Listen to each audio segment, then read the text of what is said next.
Arrowit. The Sleeper Awakes by G.Wells. Chapter 23. Graham Speaks His Word. For a time, the master of the earth was not even master of his own mind. Even his will seemed to will not his own. His own acts surprised him, and were but a part of the confusion of strange experiences that poured across his being. These things were definite. The negroes were coming. Helen Wotton had warned the people of their coming, and he was master of the earth. Each of these facts seemed struggling for complete possession of his thoughts. They protruded from a background of swarming halls, elevated passages, rooms jammed with ward leaders in council, kinematograph and telephone rooms, and windows looking out on a seething sea of marching men. The men in yellow, and men whom he fancied were called ward leaders, were either propelling him forward or following him obediently. It was hard to tell. Perhaps they were doing a little of both. Perhaps some power, unseen and unsuspected, propelled them all. He was aware that he was going to make a proclamation to the people of the earth, aware of certain grandiose phrases floating in his mind as the thing he meant to say.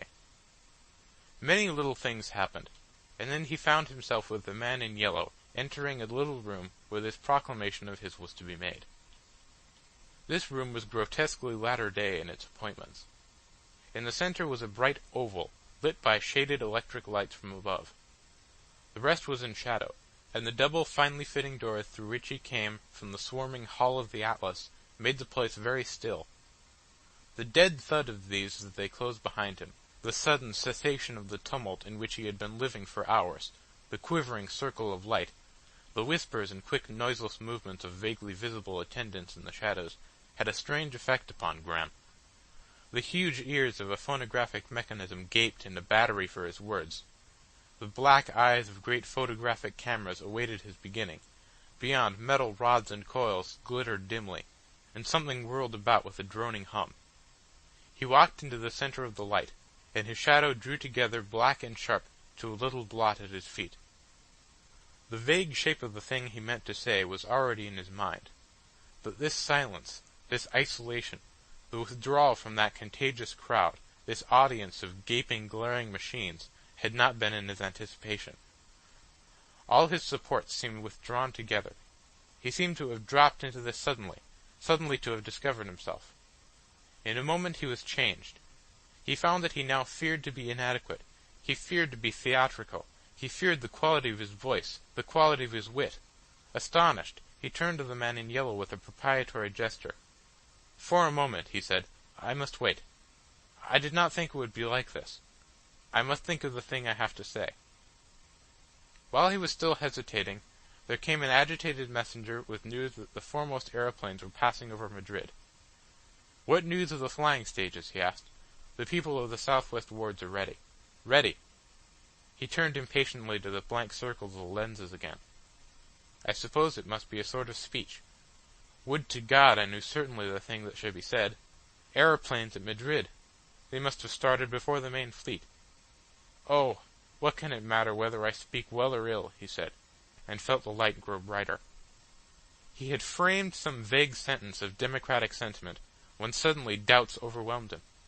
His belief in his heroic quality and calling he found had altogether lost its assured conviction. The picture of a little strutting futility in a windy waste of incomprehensible destinies replaced it.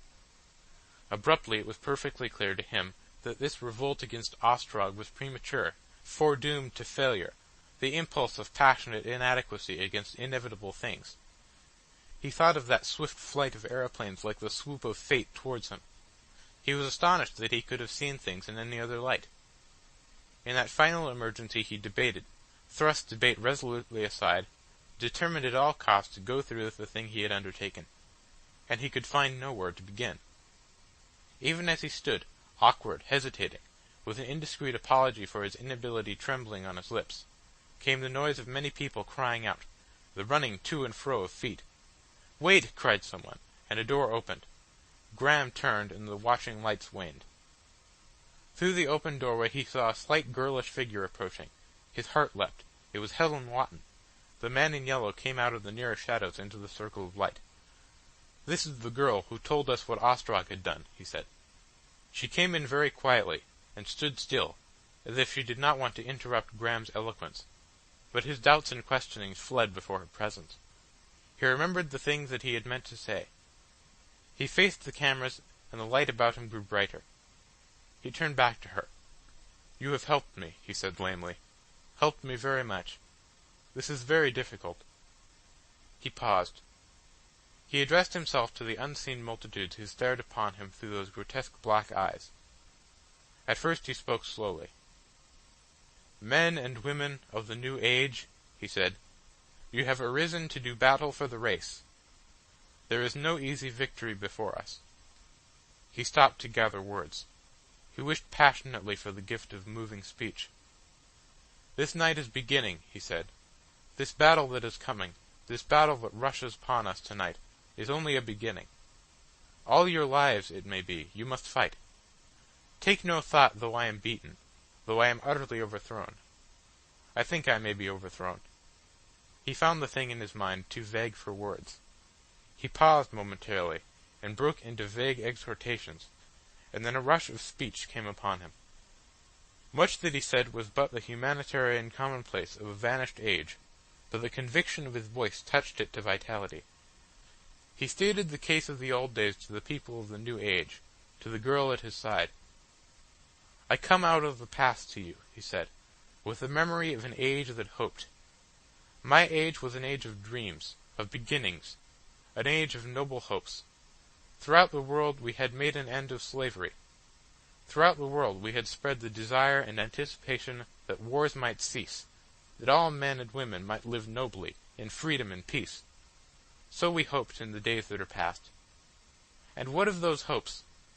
How is it with man after 200 years? Great cities, vast powers, a collective greatness beyond our dreams. For that we did not work, and that has come. But how is it with the little lives that make up this greater life? How is it with the common lives? As it has ever been. Sorrow and labor, lives cramped and unfulfilled, lives tempted by power, tempted by wealth, and gone to waste and folly. The old faiths have faded and changed. The new faith... Is there a new faith? Charity and mercy, he floundered. Beauty and the love of beautiful things. Effort and devotion. Give yourselves as I would give myself, as Christ gave himself upon the cross. It does not matter if you understand. It does not matter if you seem to fail. You know. In the core of your hearts you know. There is no promise. There is no security. Nothing to go upon but faith. There is no faith but faith. Faith which is courage. Things that he had long wished to believe, he found that he believed. He spoke gustily, in broken, incomplete sentences, but with all his heart and strength, of this new faith within him. He spoke of the greatness of self-abnegation, of his belief in an immortal life of humanity, in which we live and move and have our being. His voice rose and fell, and the recording appliances hummed as he spoke. Dim attendants watched him out of the shadow. His sense of that silent spectator beside him sustained his sincerity. For a few glorious moments he was carried away. He felt no doubt of his heroic quality, no doubt of his heroic words. He had it all straight and plain. His eloquence limped no longer. And at last he made an end to speaking. "Here and now," he cried, "I make my will. All that is mine in the world, I give to the people of the world. All that is mine in the world I give to the people of the world.